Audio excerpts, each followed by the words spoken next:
বছর আমি এখানে এসেছিলাম এবং এই গণেশ পূজার যে আয়োজন ওনারা কয়েক বছর ধরে এখানে করছেন এবং পুজোর সাথে সাথে এই যে সামাজিক যে কার্যক্রম সেটা কিন্তু একটা বড় আয়োজন হবে বলবো। This is very important. পুজো তো থাকবে, কিন্তু পুজোর পাশাপাশি এই ধরনের যে সামাজিক সংস্থার যে মস্তিষ্ক প্রসূত যে এই কাজটা, আমি এর জন্য ওনাদেরকে আমি ধন্যবাদ দেব। যে মানুষের সেবার মাধ্যমে কিন্তু ভগবানকে পাওয়া যায়। আমরা যে কোনো যারা সনাতনে বিশ্বাস করেন, সনাতন ধর্মে যারা বিশ্বাস করেন, কারণ সনাতনের আমরা জানি তার কোনো কবে সনাতন ধর্ম শুরু হয়েছিল, সনাতনী যারাও তার কিন্তু ইতিহাস খুঁজে দেখবেন বহু বহু বছর ধরে আমাদের সনাতনী যে চিন্তা ভাবনা এবং আমাদের যে পূজা অর্চনা এভরিথিং চলে আসছে এবং অন্তহীন এই সনাতন। এবং এতবার ভারতবর্ষের মধ্যে মোগলরাও এখানে রাজ করেছে, ইংরেজরাও রাজত্ব করেছে, কিন্তু তারপরেও কিন্তু সনাতনীদের ধ্বংস করতে পারে। আজকে আমরা যদি গ্রিকের সভ্যতা দেখি, আমরা যদি ইজিপ্টের সভ্যতা দেখি, সেখানে কিন্তু দেখা যায় ওই যে মিউজিয়ামে ওদের স্থান হয়ে গেছে, ওদের কিন্তু আর সভ্যতা সেই নেই। সেই জায়গায় ভারতবর্ষের যে সভ্যতা, সনাতন সভ্যতা, সেটা কিন্তু এখনো এতবার ভারতবর্ষের উপর এত আঘাত আসা সত্ত্বেও সারা ভারতবর্ষে হয়, বিশেষ করে দক্ষিণে সবচেয়ে বেশি হয়, মহারাষ্ট্রে হয়, কর্ণাটকে হয়, গুজরাটে হয়, এবং আস্তে আস্তে করে এখন দেখা যাচ্ছে যে ইস্টার্ন জোনেও সব জায়গায় হচ্ছে। বিশেষ করে ত্রিপুরাতে আমাদের সরকার যখন প্রতিষ্ঠিত হয় তারপর থেকে আমরা দেখছি এখানে যে বিভিন্ন পূজা তো বেড়ে গেছেই, গণেশ পুজো কিন্তু এখন প্যারালালি অন্যান্য পূজার থেকে বেশি হচ্ছে। এবং তার একটা কারণও আছে, কারণ যে কোনো শুভ কাজ করতে গেলে যে লর্ড শিব যে গণেশ, ওনাকে স্মরণ করতে হবে আগে, তারপরে অন্য দেবতার পূজা।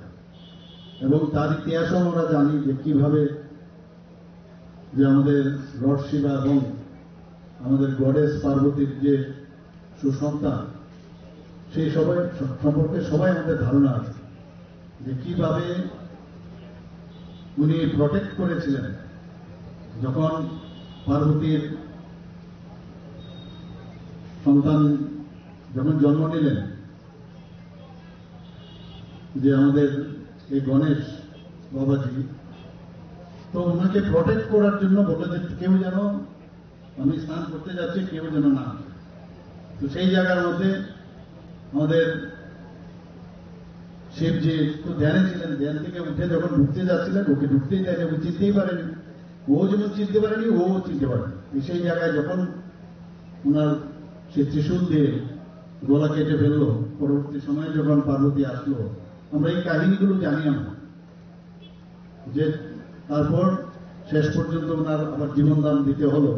তো বললো যে গিয়ে সামনে যে যাকে দেখবে তার গলা নিয়ে আসতো। তো এলিফ্যান্টকে দেখে সে এলিফ্যান্ট সে গলা লাগানো হয়েছে, আমরা সে কাহিনী জানি। এবং ভারতবর্ষে কবে থেকে গণেশ পুজো হচ্ছে এবং কম্পেনসেট করতে হয়েছে যে প্রথমেই তোমাকে পুজো দিতে হবে, তারপরে অন্যের পুজো হবে। এই যে ঘটনাটা উনি বললেন। তো যারা মাইথোলজি বিশ্বাস করে, যারা হিন্দু ধর্মকে বিশ্বাস করে, আমরা সেইভাবে আমরা সেটা বিশ্বাস করি। এর মধ্যে আমাদের অনেক কিছু কিন্তু মেসেজ আমাদের সমাজে দেওয়া হয়। আজকে ওনার যে গড গণেশের আজকে জন্মদিন বলা যায়, এবং আমরা সবাই জানি যে ভারতবর্ষে কবে থেকে এই পুজো শুরু হয়েছে কেউ জানে না। কিন্তু এটা দেখা গেছে যে লোকমান্য তিলকজি যখন ইংরেজদের বিরুদ্ধে রুখে দাঁড়িয়েছেন, তো সমস্ত মানুষকে একসাথে করার জন্য তৎকালীন সময়ে 1800 খ্রিস্টাব্দের ঠিক শেষের দিকে, তখন উনার এই যে মানুষকে একত্রিত করা গণেশ পুজোকে সামনে নিয়ে, সেই আমরা ইতিহাস আমরা জানি। আমাদের ত্রিপুরাতেও যখন 2018 পর ভারতীয় জনতা পার্টির নেতৃত্বাধীন সরকার এখানে শুরু হল, এখানে দেখা গেল এই ধরনের সামাজিক সংস্থা অনেকে পুজো শুরু করলো। এখন দেখতে দেখতে সারা ত্রিপুরাতেই আমার অনেকগুলো আজকে অনেক জায়গায় আমার যেতে হবে, এবং এর মাধ্যমে কিন্তু আমরা সবাই একত্রিত হতে পারি। এবং আজকে এই পুজোর মাধ্যমে আমরা পুজো দেই ঠিকই, পুজোর জন্য নিষ্ঠার সাথে যে পুজো দেয়, আজকে এখানে আরতি করলাম, যে প্রদীপের মাধ্যমে, যে আরতির মাধ্যমে আমরা কিন্তু ভগবানের সাথে কানেক্ট করতে পেরেছি। এখানে যখন জল ছিটিয়ে দেয়, আমাদের মস্তিষ্কের ভিতর যে অপবিত্র জিনিসটা আছে সেটা কিন্তু মুছে যায়। ধূপকাঠি জ্বালায়, তার যে পবিত্রতা, তার মাধ্যমে একটা পরিবেশ সৃষ্টি হয়। আমরা ফুল দিয়ে পুজো করি, ফুলেরও কিন্তু মাহাত্ম্য আছে। আমরা ফল দিয়ে পুজো করি, ফলের মাহাত্ম্য এই যে ভগবান তোমার সৃষ্টি দিয়েই আমরা কিন্তু এখন বেঁচে আছি। এর জন্য তোমার যে দেওয়া সেগুলো তোমার কাছে আবার আমরা দিলাম। এই যে চিন্তা ভাবনা আমাদের এই সনাতনী ধর্মের মধ্যে, সেগুলো আমাদের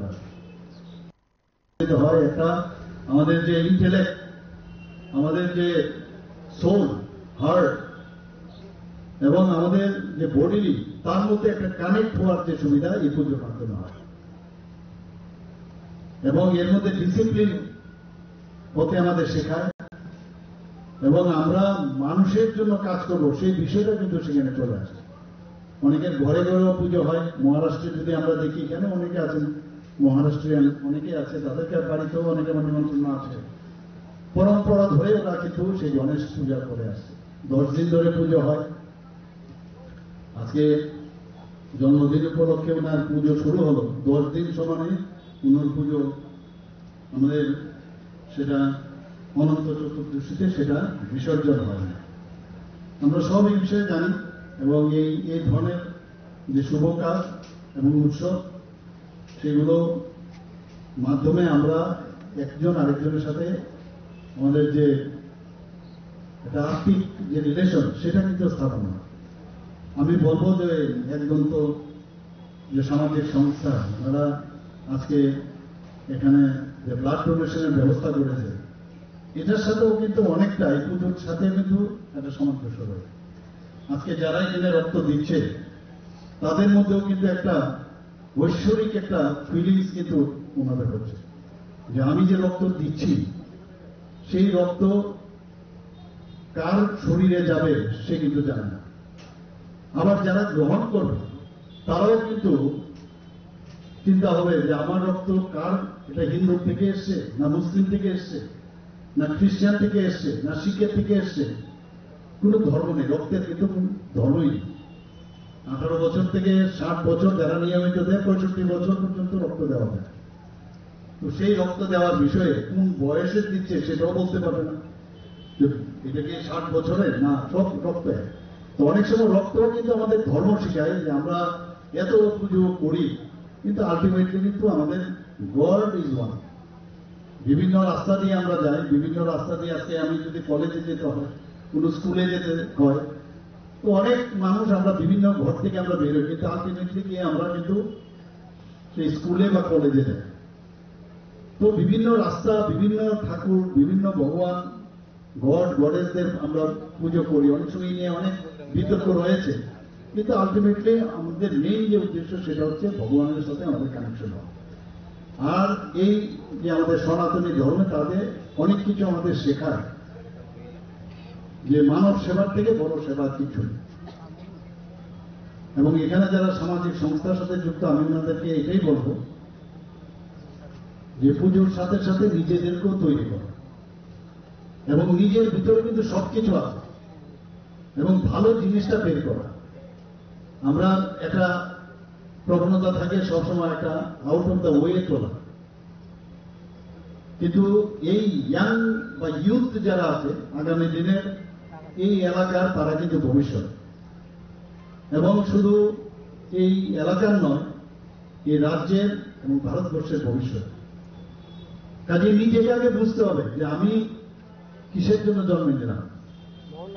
I am born for others, আমার নিজের জন্য কিন্তু আমি জন্ম নিইনি। এই যে বিষয়গুলো আছে, মোরাল সায়েন্সে বলে, যখন এই জিনিসটা, বিশ্বাসটা সেটা চলে আসবে, এবং এমন কোনো ব্যক্তি নেই, বিশেষ করে ইউথ জেনারেশন, পারবো না আমার পক্ষে এটা সম্ভব না, এবং ইম্পসিবলের মধ্যেই পসিবল শব্দটা রয়েছে, যে চেষ্টা করলে অনেক কিছু করা যায়।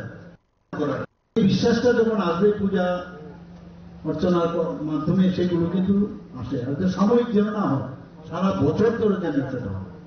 মানুষ যেন, আমি যেহেতু সামাজিক সংস্থা আমি নাম দিয়েছি, মানুষ যেন, সমাজের লোক যে এই সামাজিক সংস্থার যারা যারা আছে তাদের উপর একটা বিশ্বাস আমরা করতে পারি, তাদের উপর একটা আস্থা আমি রাখতে পারি, সেটা যখন আমি অর্জন করতে পারবো সারা সমস্ত মানুষের কাছ থেকে, তবেই এই সামাজিক সংস্থার যথার্থতা কিন্তু রূপ পাবে। সেটা খুব প্রয়োজন। আমরা সবাই মিলে, আমার এটাই আবেদন থাকবে আমাদের কাছে, আমার একটা একটা মেসেজ থাকবে যে আমরা যে বিভিন্ন বাঁচার সময় কিন্তু খুব কম, জন্মের পরে এটা সত্য, মৃত্যু অনিবার্য, এর থেকে বাস্তব সত্য আর কিছু না। কিন্তু এই সময়ের মধ্যে যেহেতু আমাদের জীবনে জীবিত থাকাটা কিন্তু ক্ষণস্থায়ী, তো এই জীবিত থাকার মধ্যে এমন কাজ আমি করে যাই যে কাজটা সমাজ সেবার কাজ করাবো, এই সমাজ যদি ঠিক থাকে তাহলে আমিও ঠিক থাকবো, এই বিষয়গুলো আসা দরকার। কোনো অবস্থায় যে আমরা যদি ডেভিয়েট করি তাহলে অন্যরা কিন্তু তার সুবিধাটা পায়। এবং কেউ, আমি বিশ্বাস করি, নিজের উপর যদি আস্থা আসে, সেলফ রিলায়েন্স যেটা, সেটা যদি আসে, কেউ আটকাতে পারবে না। এবং আমি চাই যে আমাদের এই যে সামাজিক সংস্থার যারা যারা আছে, তারা এক একটা এই এলাকার বা এই জীবিকার এক একজন অ্যাম্বাসেডার। আমি, আমার ভিতরে সব আছে, এবং সেটাকে বিকশিত করার যে বিষয়, সেটা শিক্ষার মাধ্যমে হতে পারে, আর ডিগ্রি বা সার্টিফিকেট দিয়ে সে বিকশিত হতে পারে না, সমাজের থেকেও কিন্তু অনেক কিছু শেখা যায়। তো আমি এই কথাগুলো আমি বলছি যে এই কারণে যে অনেক সময় আমরা বিচ্যুতি ঘটাই, এবং শক্তি কিন্তু বিবেচনার উপর শক্তি অর্জন হয়, শক্তি কিন্তু নৈতিকতার মধ্যে শক্তি সঞ্চয় হয়, গায়ের জুড়ে পেশিরা স্ফুলনে কিন্তু শক্তি সঞ্চয় হয়। যুক্তি দিতে হবে, তখন সমাজের মধ্যে এই সামাজিক সংস্থার যথার্থতা আসবে, মানুষ তার বিশ্বাস করবে। আমি ভালোভাবে কাজ করব, মানুষের জন্য কাজ করব, যেটা অন্যায়, অন্যায়ের প্রতিরোধ আমি করব, অন্যায়ের প্রতিবাদ করব, সেটা থাকবে। এবং আজকে এখানে একদন্ত সামাজিক সংস্থা আয়োজিত যে রক্তদান শিবির এবং অন্যান্য যেসব এখানে যাতে, এখন আমি ওনাদেরকে ধন্যবাদ দেব যে মুখ্যমন্ত্রীর ত্রাণ তহবিলের ওরা 1 লাখ টাকার মতো দিয়েছে। এই ধরনের এটাও একটা সামাজিক কাজ, আর এটাও আমরাও আরেকজনকে আমরা হেল্প করতে পারবো। আমরা তো একটা মিডিয়ার মাধ্যমে আমরা দিতে পারবো। এখানে যারা আমাদের শ্রমিকরা এখানে উপস্থিত আছেন, অন্যান্য যারা আছেন, তাদেরকে আমি ধন্যবাদ দেবো, এবং ওনাদেরকেও কিছু দেওয়ার যে ব্যবস্থা এই সংস্থার মাধ্যমে করছে, এর জন্য ওনাদেরকে ধন্যবাদ। এবং যারা এখানে উপস্থিত হয়েছেন, আমি প্রত্যেককে এই আমাদের যে গণেশ পূজা, গণেশ চতুর্থী, তার অনেক অনেক শুভেচ্ছা, অভিনন্দন জানাচ্ছি। আমি মাননীয় মুখ্যমন্ত্রীকে কিছুক্ষণ আগে বলছিলাম যে আমাদের রাজ্যে গণেশ পূজা বা পূজা অর্চনা, যে কোনো সনাতন ধর্মের ধর্মাচরণ, সেটা অনেক বৃদ্ধি পেয়েছে। তার একটাই কারণ, সেটা হলো যে আমাদের মধ্যে আমাদের ইউনিটি এবং আমাদের যে ল এন্ড অর্ডার, আইন শৃঙ্খলা, যে আমাদের সরকার সবচেয়ে প্রায়োরিটি যে ল এন্ড অর্ডার, তাতে আমাদের সরকার দৃষ্টিকোণ দিয়ে এবং প্রায়োরিটি বেসিসে আমাদের সরকার সেই জায়গাতে কাজ করছে। তো যেহেতু সবচেয়ে যে কোনো উন্নয়নের প্রথম ধাপ হল আমাদের আইন শৃঙ্খলাকে উন্নত রাখা এবং আইন শৃঙ্খলাকে নিয়ন্ত্রণ রাখা। আমাদের সরকারের সেই প্রায়োরিটি দিয়ে কাজ করছে বলেই আজকে এই গণেশ পূজাকে সামনে রেখে বিভিন্ন জায়গায় বিভিন্ন যুবকরা মিলে আজকে এই গণেশ পূজার জন্য ব্রতী হয়েছে। আপনাদের কাছে একটা উদাহরণ তুলে ধরি। গত কিছুদিন আগে আমরা রথযাত্রায় অংশগ্রহণ করেছি। আর রথযাত্রাকে সামনে রেখে এই আগরতলা শহরে টোটাল 17টা রথ পরিক্রমা করেছে। এই 17টা রথের মধ্যে মানে হাজারো হাজারো সংখ্যা এই রথ আগরতলা শহরে পরিক্রমা করেছে। একটিও কোন ইনসিডেন্ট বা কোন দুর্ঘটনা বা এই রথকে সামনে রেখে কোন রকম অপ্রীতিকর ঘটনা আমরা দেখতে পাইনি। তার একটাই কারণ, সেটা হলো আমাদের যে ইউনিটি, আমাদের যে একতা, এই ত্রিপুরা রাজ্যকে সমৃদ্ধশালী করার যে পরিকল্পনা, তাতে সবাই সহমত হয় এবং এই আইন শৃঙ্খলা এত সুন্দরভাবে পরিচালনার জন্য আমাদের সেই অনুষ্ঠানগুলি সম্ভব হচ্ছে এবং নির্বিঘ্নে সম্পন্ন হচ্ছে।